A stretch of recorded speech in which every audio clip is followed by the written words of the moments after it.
muraho neza, nitwe tubasuhuza rero, ni Gisenyi Commissionaire, company imwe rukumbi ishobora kugufasha mu bijyanye no kugura ubutaka hano i Rubavu agana ku mazi cyangwa se no ku mazi, kandi ukagura neza udahenzwe, kuko ibyacu ntago bigora kandi biroroha cyane.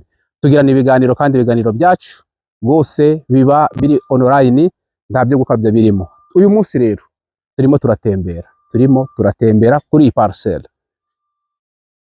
Hafi iyi parcelle urabonaho apartment ziri hirya imbere ho gatoya, aro bita ku Isimbi, ndetse n'ibindi bikorwa bikurikiranye. Cameraman, gerageza unyerekera wa iyi parcelle nkuko ngira.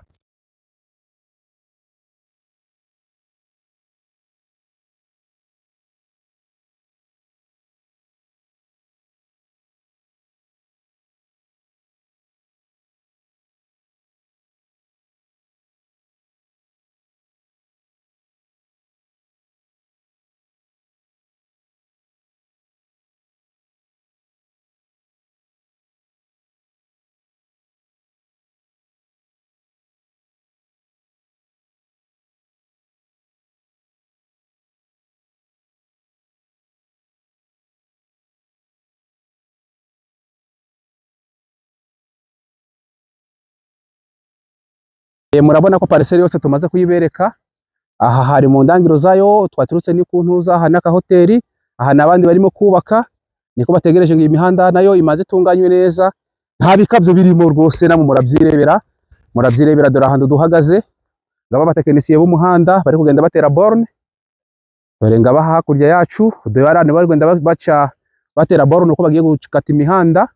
Uku kwa munane rwose kugiye kurangirana n'imihanda, hano hazaba ari heza, wongera ubibwire n'undi. Rero uje ugashora amafaranga yawe miliyoni 30, ukaza tukaguhereza ubuso buhanye na metero kare 700, ndacyo wabubaye kandi ugatora ahantu heza cyane. Rero twanakomeje iyi bivubuna akagari kabona, niyo site dufite irimo ibibanza byiza, ubu bigiye kwatwamo imihanda, byamara kwatwamo imihanda. Ubu ngubu iki kibanza ku buryo ushobora kukibona hasi y'amafaranga 80 cyangwa 70, mu gihe haba hamaze kunyura imihanda. Ariko mugatari hacu imihanda, wanyaruka ukakigura ku giciro cyiza, ubundi hagacibwa imihanda, umaze kubona ikibanza cyiza cyawe cyo guturamo kandi gishimishije. Tuvuge ngo iki amena. Kandi niba mubyumva neza, murakoze, mwaduhamagara kandi tukagira ute tukabikora neza. Muduhamagare rwose, ibiganiro birakunda, icyo waba ukeneye cyose tuguhuza na nyir'ubwite mukiganirira, ubundi mukatubwira amakuru y'ibyavuyemo.